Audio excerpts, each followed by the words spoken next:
Oh, good morning. It's Saturday morning. Hello, everybody. This is Mark McNeese, of course. It's on the YouTube channel.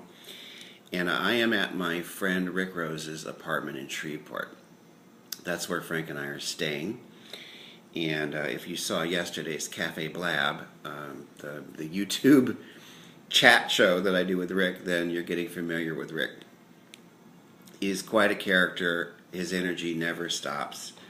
I kind of feed off of that when we do our thing because I'm just trying to get a word in edgewise. So I ended up talking, like really energetically, and he does, and I think that it makes a great combination. But anyways, this is just me. I'm sitting in his living room at a table. I've been working on my iPad. I have well, I don't want to move the camera, but I have a keyboard, a Bluetooth keyboard that I use with my iPad. I really like that. Because I also have a laptop back in New York, and it's heavy, it gets tiring carrying a laptop around when you travel. So I got this keyboard. It works like a charm. The iPad sits on a thing there. So I recommend it. Anyways, I'm not trying to plug their merchandise, but I wanted to do a short clip. Our second day in Shreveport. Yesterday we hit the casinos, El Dorado and Diamond Jacks, and Frank and I like casinos, and I like them too, but I lost my shirt. It was normally we will go to one casino and spend maybe 2 hours there and leave. But there's Shreveport, there's a bunch of them, and I think maybe that's what I'm going to talk about a little bit today. Just the absurdity of having laws where the casinos are required to be on the river. So you have down here in Mississippi too, you have these riverboat casinos, right? But they're like right up against the bank of the river, and legally they have to be offshore for some bizarre, no doubt religious reason. So you've got these casinos that are 6 feet off into the water, and what they do here, you can't even tell you're going onto a boat like the El Dorado. It's a nice casino, but if you look at it from the road, it looks like it's in Atlantic City or Las Vegas. It's got a big, huge, tall hotel. And the way they've done it, when you walk into the casino and onto the boat, you can't tell you're going onto a boat. It's just, and I just find the whole thing so surreal. Like just have the goddamn casino on the land. That's where casinos belong. Briefly, I'm gonna on the iPad thing before I forget. I'm just going to put a plug for my murder mysteries, the Kyle Callahan mysteries. If you go on to Amazon.com and you type in gay mystery on an iPad, it differs by device and desktop, but Murder at Pride Lodge and the Kyle and Pride and Perilous are numbers 1 and 2 on a gay mystery search. Well, numbers 2 and 3. I'm sorry, correct me, or let me correct that. Numbers 2 and 3 on an iPad. It may not be on a desktop. I was number 1 and 2 for a long time on desktop. I don't know what algorithm they use, but I know that I have come up high in the search results for gay mystery and gay mysteries for almost, a year and a half. So anyways, there you go. It's only $3.99 Kindle edition.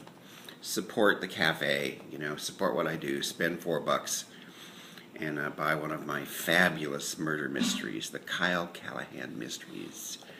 So anyways, the casinos, I lost about $250 in a casinos, because we never should have gone to the second one, but we did, and we stayed too long. And I just think it's, number one, it's really weird that they have to be on the river, and then they like pretend that they're on the river, but they're really, they're not. They're built in such a way that it's just absurd. And then the other thing about casinos, and I've talked about this before too, in most places, they're very smoky, and I hate that. I absolutely hate that. I smoked for a long time. I will occasionally have a cigarette.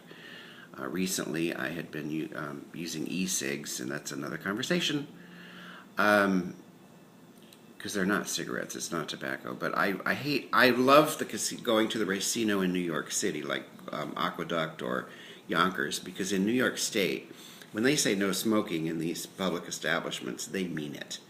And they did not cave to the casino, the gaming industry. So you can go to a casino in New York and enjoy yourself and not want to get the fuck out because you're in a cloud of smoke everywhere you go.